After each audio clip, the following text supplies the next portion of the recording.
Alhamdulillah, wassalatu wassalam ala rasulillah, wa ala alihi wa ashabihi, wa man tabi'ahu bi ihsan ila yawmiddin. Wa ba'd.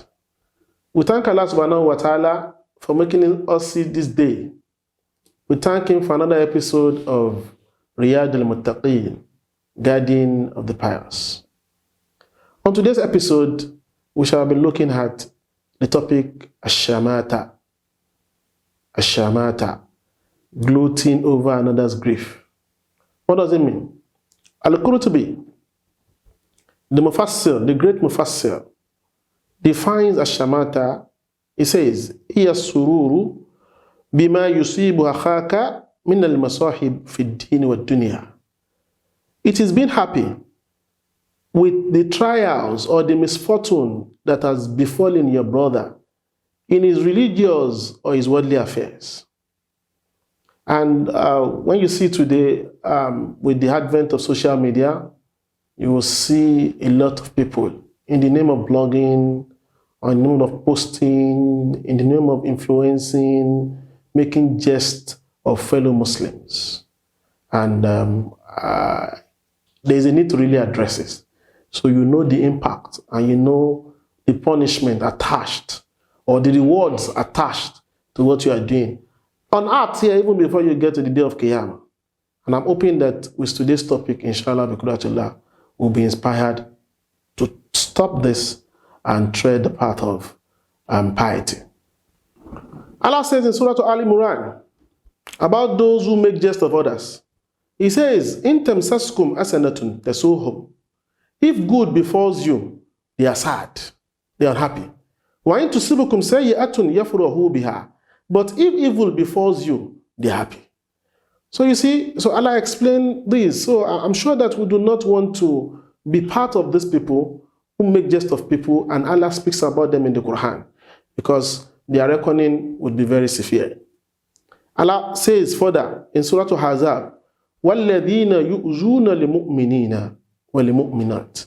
Allah talks of those who abuse and harm the believing men and women with their tongues. بِغَيْرِ مَقْتَسَبُوا, with what they have not earned. They do not deserve this abuse.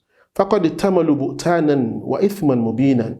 Definitely it will befall them the result of their slander, and they are upon great sins. May Allah protect us from being part of those who would make jest of others or abuse others when they do not really want it. Muaz bin Jabal reported, he said, the Prophet Muhammad sallallahu alaihi wasallam said, "Man ayyara akha'u bidhanbin lam yamut hatta ya'malahu." He says, whoever humiliates his brother because of his sin his brother has committed, lam yamut, he won't die, hatta ya'malahu, until he is tried with the same sin he has humiliated his brother with. In Imam Ahmad added, min zambin qad taba minhu, that if this sin is a sin that his brother has repented from. May Allah save us and protect us from this. So you will see today, it's very rife, it's very common to see that a lot of people who make jest of people today are tried with the same thing they made jest of. Some persons in the past have made jest of those who are sick, who Allah has tried with some sickness, they fell sick. Some other persons have made jest of their brothers who were imprisoned for one thing or the other. They eventually also got into prison. And these are live examples for us to glean from. So I'm hoping that inshallah biqudratullah we'll take lessons from these experiences that we have painted. To conclude, let me tell you a story of the Salafs.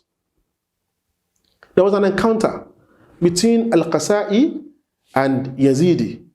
These are past scholars of the deen. So they met at the place of at the palace of Rashid. So Al-Qasa'i led the prayer, and for some reasons made a mistake in the recitation of Surah Al-Kafirun while leading one of the prayers that is recited aloud. And Yazid said of him, he made a jest of him and said, the Qari of Kufa made a mistake in a common surah.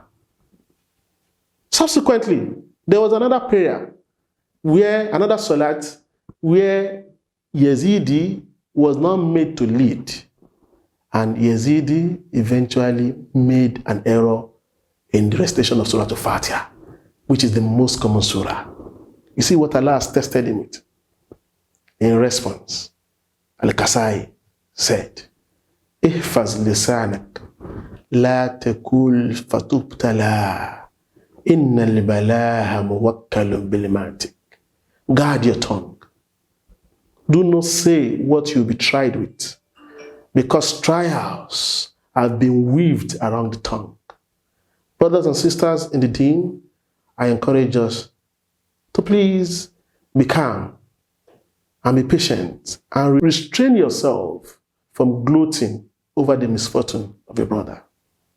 We ask Allah to grant us tawfiq and make us one of the inhabitants of the garden of the muttaqun.